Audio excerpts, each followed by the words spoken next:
Hello, guys and girls. Welcome to the second session of Maharashtra related GK. पिछले session में हमने काफ़ी सारी चीज़ें इंपॉर्टेंट देखी थी जो हमारे एग्जाम पॉइंट ऑफ व्यू से इंपॉर्टेंट होती हैं. किन किन टॉपिक्स में उनको डिवाइड कर सकते हैं हमने देखा था. हिस्ट्री, सेंसस से रिलेटेड काफ़ी सारे क्वेश्चंस आते हैं. ज्योग्राफी से रिलेटेड क्वेश्चंस आते हैं.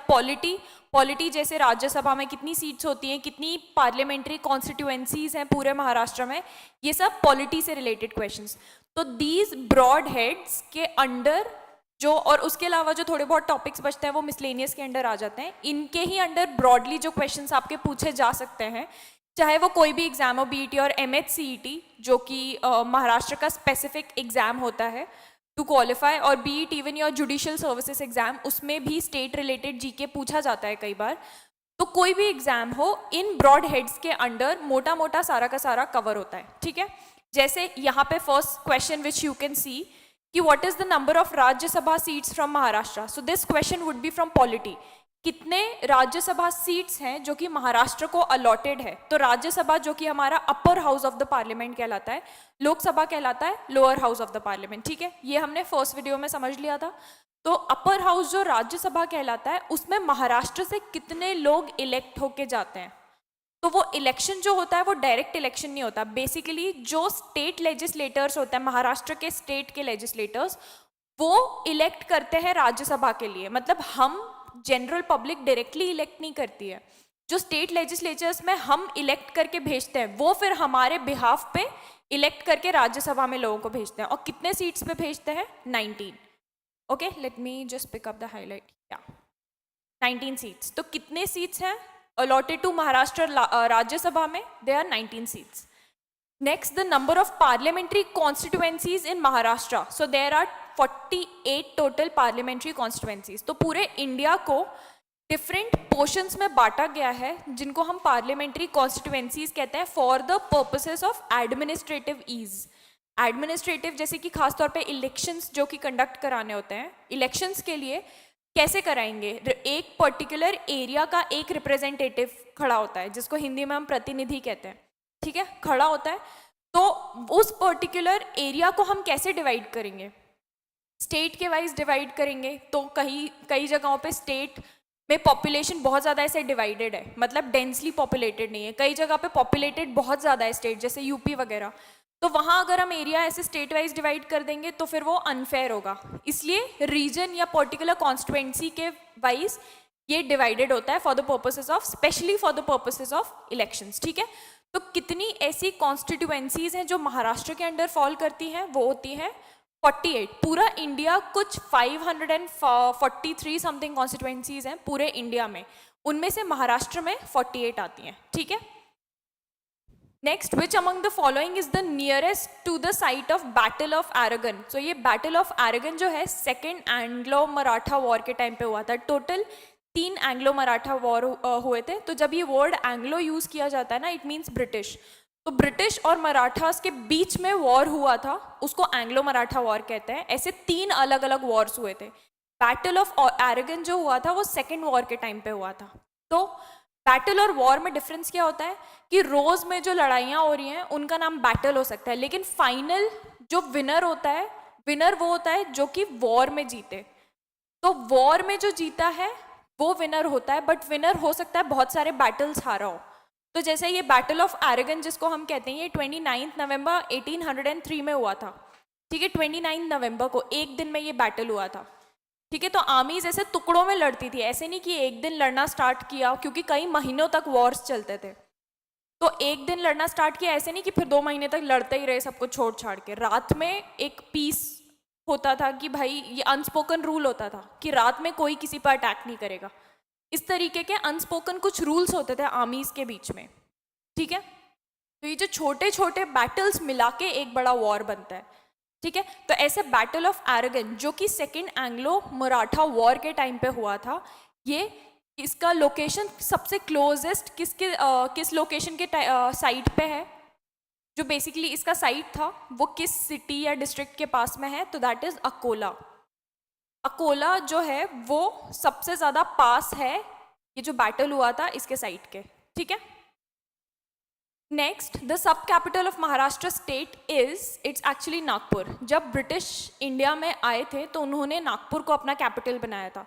बट आज़ादी के बाद जब ये चेंजेस किए इंडिया में, बहुत सारे चेंजेस हुए थे, उसमें मुंबई को कैपिटल बनाया गया. तो जब ये नागपुर से कैपिटल का जो पद था जब वो लिया जा रहा था, तो ये पॉलिटिकल लीडर्स के साथ पैक्ट हुआ था कि भाई इतना बड़ा पोजीशन नागपुर इतने सालों से होल्ड करता है, आप उससे ले रहे हो.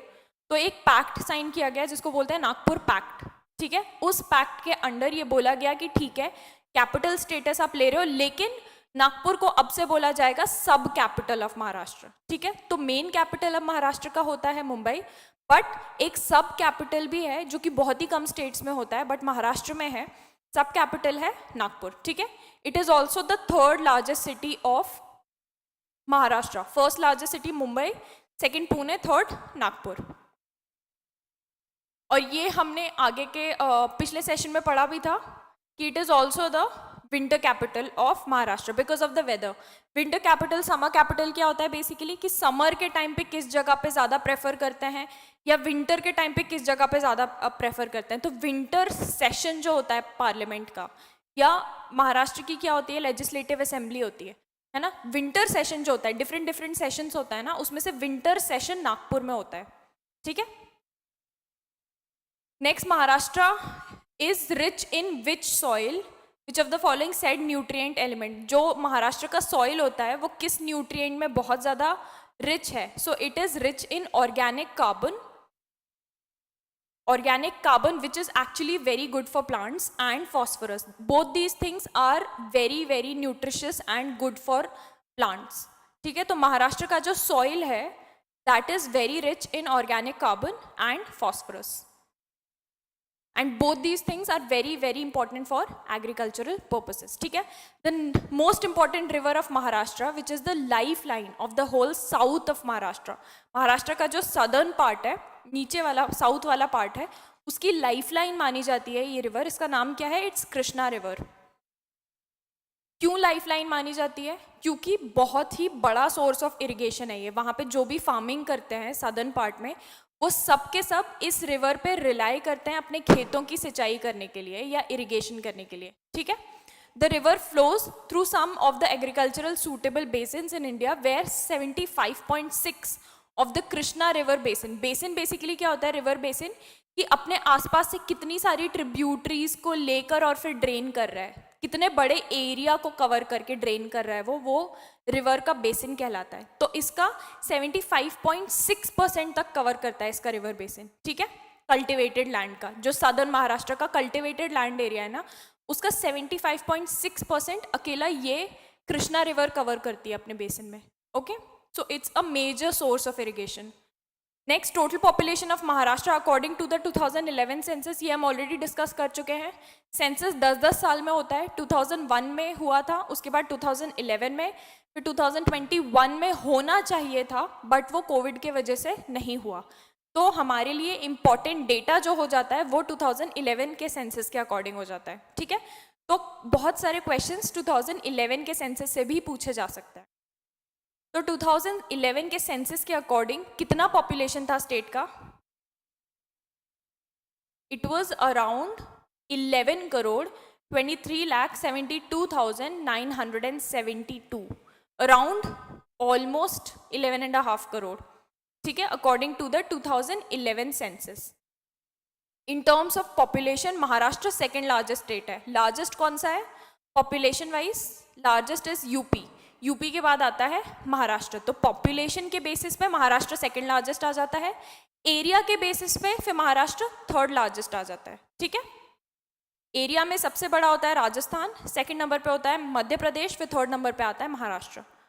What is the area rank according to 2011 का सेंसस. महाराष्ट्र का टोटल एरिया कितने एरिया में महाराष्ट्र बसा हुआ है, Its the area is around 3,07,713 square kilometres. तो थर्ड लार्जेस्ट स्टेट है ये बाय एरिया. ठीक है, 9.36% ऑफ पूरे इंडिया का जो लैंड है ना, उसका 9.36% महाराष्ट्र कवर करता है. ठीक है, third largest state in terms of area. तो ये डिमार्केशन डिफ्रेंसिएशन बहुत ध्यान से दिमाग में रखना है कि क्या रैंक पे है according to population and area, confuse नहीं होना इन दोनों चीज़ों में, ठीक है। What is the total area of Maharashtra, ये हम ऑलरेडी पढ़ चुके हैं, 3,03,0713 स्क्वायर किलोमीटर्स।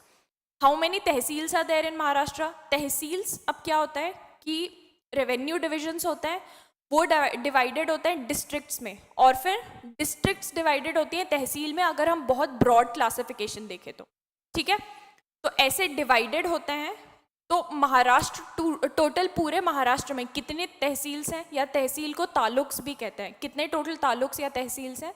देयर आर 358 तालुक्स और तहसील्स इन महाराष्ट्र। डिस्ट्रिक्ट्स कितने हैं? 36, और रेवेन्यू डिविजन्स कितने हैं? 6, ठीक है।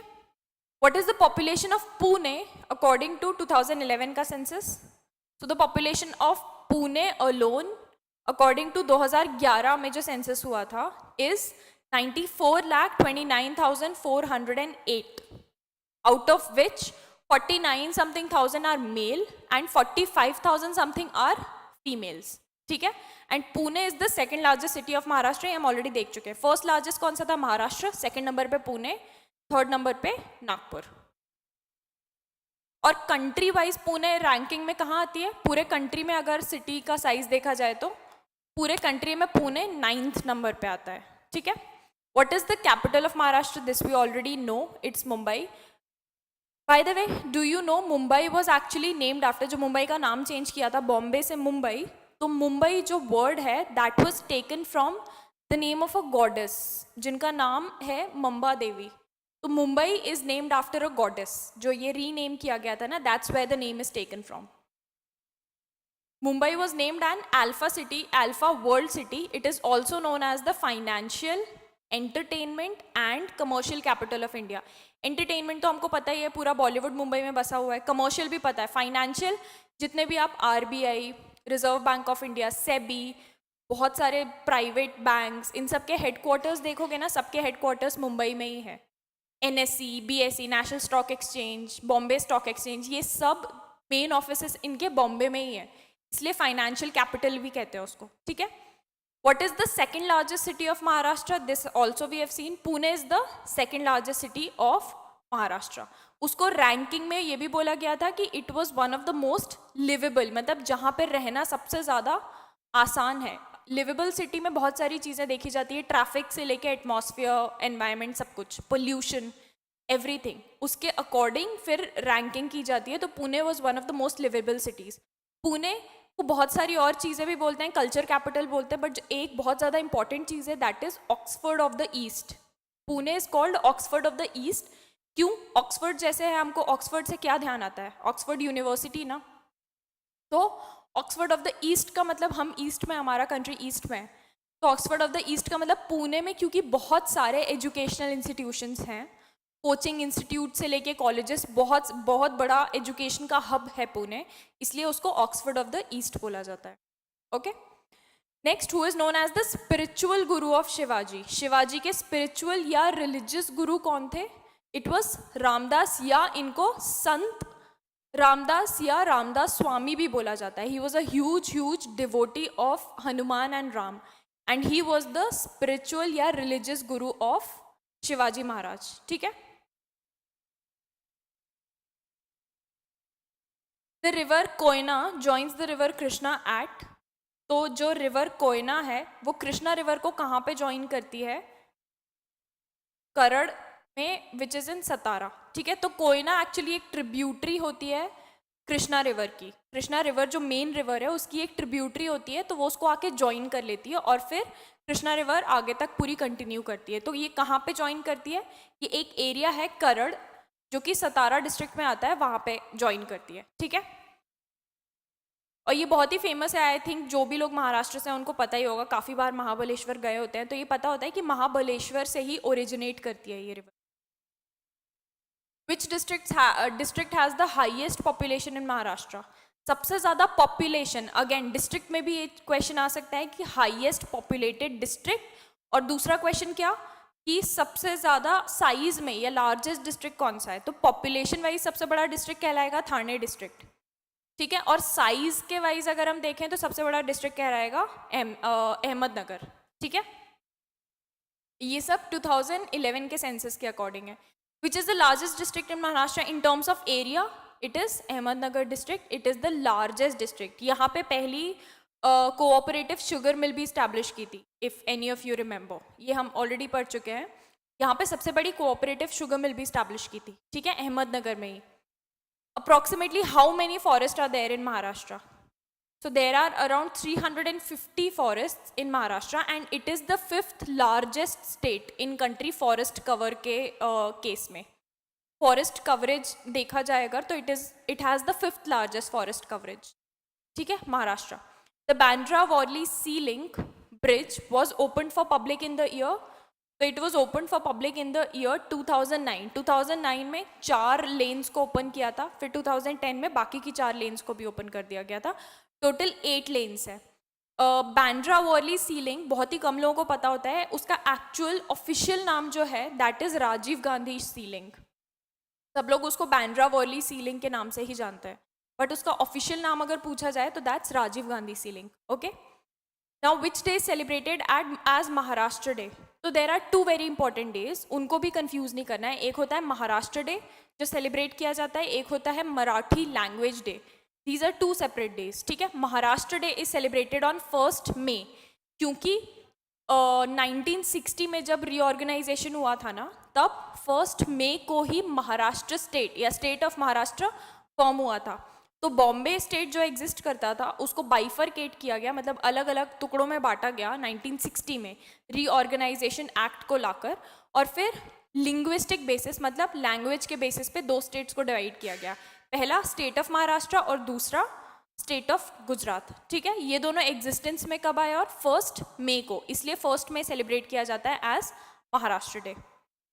Next, first family planning movement started in Maharashtra by. Family planning movement basically की मतलब फैमिली प्लानिंग मूवमेंट क्या होता है कि लोगों को सिखाना कि फैमिली को प्लान करो, आपके पास कितने रिसोर्सेस हैं। ऐसा नहीं कि 6 बच्चे पैदा कर लिए उनको पढ़ाने का रिसोर्सेस ही नहीं है, 2 को स्कूल भेजा, बाकी के 4 अनएजुकेटेड घूम रहे हैं, सड़क पे फिर रहे हैं, 1 को दुकान पे बिठा दिया, all that.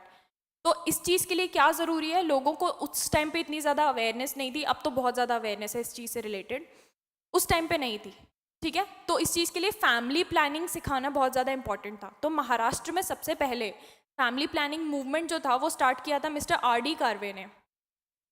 Mister R.D. Karve, he was the son of a very famous person जिनका नाम आपने सुना होगा, महर्षि कार्वे जिनको कहते हैं। ही वर्कड फॉर विडोज़ के एजुकेशन और उनके राइट्स के लिए महर्षि कार्वे ने बहुत कुछ किया था। उन्हीं के ये बेटे हैं मिस्टर R.D. कार्वे, ठीक है। तो ही वॉज द फर्स्ट वन जिन्होंने फैमिली प्लानिंग मूवमेंट के बारे में बात की, और एज अ रिजल्ट बहुत ज़्यादा कॉन्ट्रसेप्शंस और इन सब के बारे में भी उन्होंने काफ़ी बात की थी और अवेयरनेस फैलाई थी rather. Next, project tiger at Melghat is located in which district? तो प्रोजेक्ट टाइगर 3 जगहों पे चलता है या लोकेटेड है। प्रोजेक्ट टाइगर कहाँ कहाँ? पहला तो ये हमने देख लिया मेलघाट, दूसरा तड़ोबा अंधारी, एंड तीसरा पेंच, ठीक है। इन तीनों जगहों पे प्रोजेक्ट टाइगर जो है वो इस्टेब्लिश्ड है।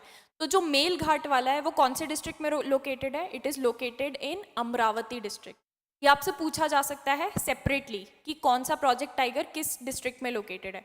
तो मेलघाट टाइगर रिजर्व जो है या प्रोजेक्ट टाइगर मेलघाट में जो चल रहा है वो अमरावती डिस्ट्रिक्ट में located. Next, the Nagpur city is also known as the dash city of India. तो it is also known as the orange city of India. We all know this. Rasna और ये सब जिस भी ऑरेंज कलर की ड्रिंक का ad होता है वो सब यही प्रचार करते हैं कि these are authentic original Nagpur oranges से बनी हुई है ये। So Nagpur is and has always been famous for oranges, ठीक है। अब ये फ्रूट जो ऑरेंज फ्रूट है ये डिवाइडेड है, मतलब साल में 2 बार आता है ये। तो जो सितंबर से दिसंबर के बीच में जो ऑरेंजेस आता है ना उसको अंबिया कहते हैं क्योंकि वो हल्का सा खट्टा होता है, और जो जनवरी के टाइम पे ऑरेंजेस आते हैं उसको कहते हैं Mrig, because it is sweet in taste. Next, the Bhoodan movement. Bhoodan मतलब भू मतलब भूमि, जमीन, लैंड, दान मतलब देना। तो भूदान मूवमेंट वो स्टार्टेड बाय विनोबा भावे। क्यों स्टार्ट किया था? और क्योंकि लैंड रिफॉर्म जब हुआ था तो वो कैसे नॉन वायलेंट तरीकों से किया जा सके। तो भूदान मूवमेंट के अंदर बेसिकली जो बहुत बड़े बड़े ज़मींदार थे ना, जिनके पास बहुत बड़े अमाउंट में लैंड होता था, उनको बोला जाता था कि आप वॉलेंटरीली अपनी इच्छा से, जो लैंडलेस लोग हैं, मतलब जिनके पास कोई लैंड नहीं है, उनको अपनी खुद की इच्छा से आप दान कर दें, ठीक है, ताकि उनके पास भी ज़मीन हो, बजाय इसके कि आपसे छीन के उनको दिया जाए। तो इसलिए भूदान मूवमेंट स्टार्ट किया गया था। किन्होंने स्टार्ट किया था? विनोबा भावे ने। कब? 1951 में। Okay. Next, where did Thibaw, the last king of Burma, Burma is present day Myanmar, जो म्यांमार है ना उसको पहले बर्मा बोला जाता था, तो उसके जो लास्ट किंग थे तिभाऊ, उनको एक्साइल किया गया था, भेज दिया गया था बेसिकली। तो महाराष्ट्र में एक्साइल्ड थे वो बहुत लंबे टाइम तक। तो किस जगह पे वो एक्साइल्ड थे?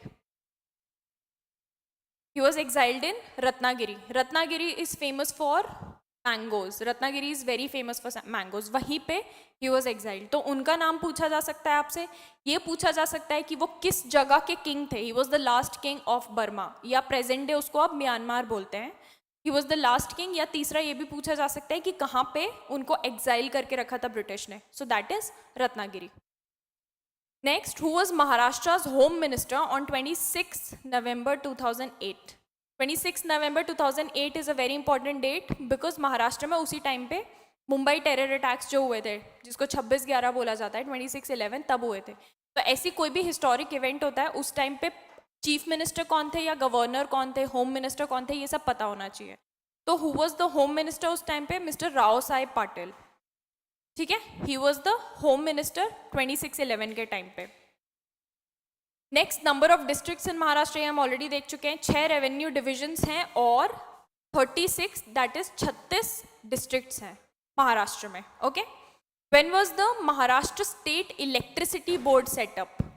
तो महाराष्ट्र स्टेट इलेक्ट्रिसिटी बोर्ड जो है उसको पहले तो एक्ट लाया गया, which was Maharashtra state electricity board का बेसिकली इलेक्ट्रिसिटी एक्ट लाया गया, उसके अंडर ये MSEB को इस्टेब्लिश किया गया, फॉर्म किया गया। कब?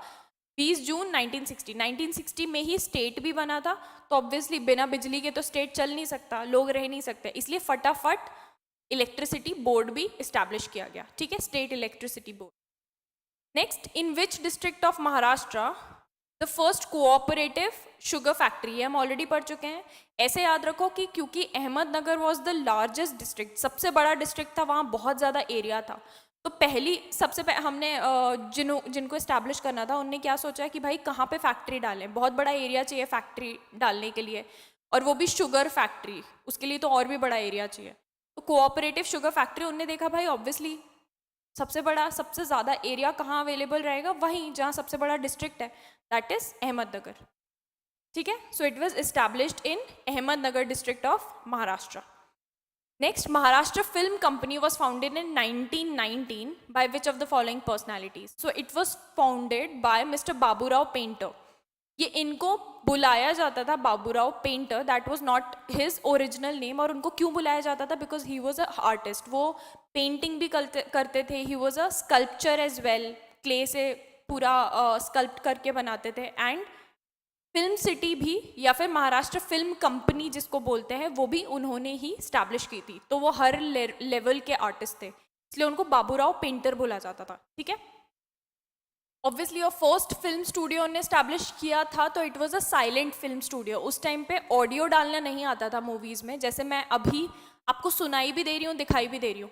बट अगर 1990 के टाइम 1919 के टाइम पे होता, तो मैं सिर्फ मेरी शक्ल दिखाई देती और मैं एक्शन से आपको समझाने का ट्राई करती। तब साइलेंट हुआ करता था मूवीज़ और सब कुछ। उसके बाद जब पहली बोलती मूवी जिसको हम कहते हैं टॉकिंग फिल्म जो आई थी 1931 में, इंडिया की आलम आरा, और 1932 में महाराष्ट्र की पहली बोलती मूवी या टॉकी फिल्म आई थी 1932 में, ठीक है। वो भी हमने पढ़ा था, I think Ayodhya Raja was the name, ठीक है। So this is additional tidbit. But जो पहला स्टूडियो स्टैब्लिश किया था, obviously that was a silent film studio. Which of the following place is known as center for cotton textile in Maharashtra state? Center for cotton textile किसको बोला जाता है? It's again Mumbai. Mumbai को बोला जाता है, Mumbai is called the cottonopolis of India. जैसे metropolis बोलता है ना, वैसे कॉटन पॉलिस ऑफ इंडिया। क्योंकि महाराष्ट्र में जो टोटल 122 कॉटन मिल्स है ना, उनमें से 63 अकेले मुंबई में ही है, ठीक है, बहुत लार्ज नंबर में। Next, the Dhampur lake is situated in which of the following districts of Maharashtra state. तो ये जो धामपुर लेक है ना, ये कंस्ट्रक्ट कराई गई थी, मतलब ये मैन मेड लेक है, ये आर्टिफिशियली मैन मेड लेक है, ये ओरिजिनल मतलब खुद से नेचर ने फॉर्म नहीं किया है, आदमी ने उसको बनाया है पूरा डैम करके, ठीक है। तो Dhampur lake is one of the biggest lakes in कौन से डिस्ट्रिक्ट में? सिंधुदुर्ग, ठीक है। कौन से डिस्ट्रिक्ट में है ये? सिंधुदुर्ग। 1530 में ये बनाई गई थी, और इसको बनाने का आदेश किसने दिया था, या फिर एक तरीके से बोला जाए किसने बनवाई थी ये? Nagesh Desai. He was the mandalik of Vijayanagar dynasty, ठीक है, उन्होंने ही उसको बनाने का इंस्ट्रक्शन दिया था। The reverse of Maharashtra can be divided into how many groups? तो दे कैन बी डिवाइडेड, बाकी सारी जो मेजर रिवर्स इंडिया की होती है उनमें से 3 मेजर महाराष्ट्र में आती हैं, ठीक है। तो ये 3 मेजर कौन सी हो जाती है? गोदावरी, दूसरी कृष्णा, और तीसरी ताप्ती, ठीक है। Godavari, Krishna, Tapti. Next, in which among the following years was the institution of Lokayukta established? अब लोकायुक्त और उप लोकायुक्त का जो इंस्टीट्यूशन होता है, ये बेसिकली क्या करते हैं? ये एक अथॉरिटी होती है जो कि करप्शन के अगेंस्ट एक तो फाइट करती है, और जो लोगों की कंप्लेंट्स या ग्रीवियंसेस होते हैं उनको सुनकर और उसके अगेंस्ट क्या एक्शन लेना है, ये सब चीज़ें करती है वो, ठीक है। एडमिनिस्ट्रेटिव अथॉरिटी होती है। तो ये महाराष्ट्र में कब स्टैब्लिश हुई थी? This was established in Maharashtra in 1971, ठीक है। लोकायुक्त एंड उपलोकायुक्त एक्ट आया, उसके अंडर इस इंस्टीट्यूशन को स्टैब्लिश किया गया। Next, at which among the following places there is no bench of Bombay high court? Bombay high court की बेंच किस जगह पर नहीं है? तो बॉम्बे हाई कोर्ट की बेंच नासिक में नहीं है, ठीक है, नासिक में नहीं है। बॉम्बे हाई कोर्ट के अब जुरिस्डिक्शन के अंडर ना सिर्फ महाराष्ट्र का स्टेट नहीं आता, महाराष्ट्र के साथ साथ गोवा का स्टेट भी आता है बॉम्बे हाई कोर्ट के ही जुरिस्डिक्शन में, और उसके साथ साथ 2 यूटीज या यूनियन टेरिटरीज भी आती हैं। कौन कौन सी? दमन and Diu and Dadra and Nagar Haveli. मतलब इनके खुद के हाई कोर्ट्स नहीं है, इन सब के ऊपर इन सब के केसेस बेसिकली कौन डिसाइड करता है? बॉम्बे हाई कोर्ट ही, ठीक है, गोवा का भी। Next, who established the first cotton mill in Bombay? जो हमने अभी पढ़ा कॉटन मिल के बारे में, बॉम्बे ने, बॉम्बे में जो बहुत सारी हैं, वो फर्स्ट किसने एस्टैब्लिश की थी? Mister कोवास ji Nana boy. He was the one, उन्होंने सबसे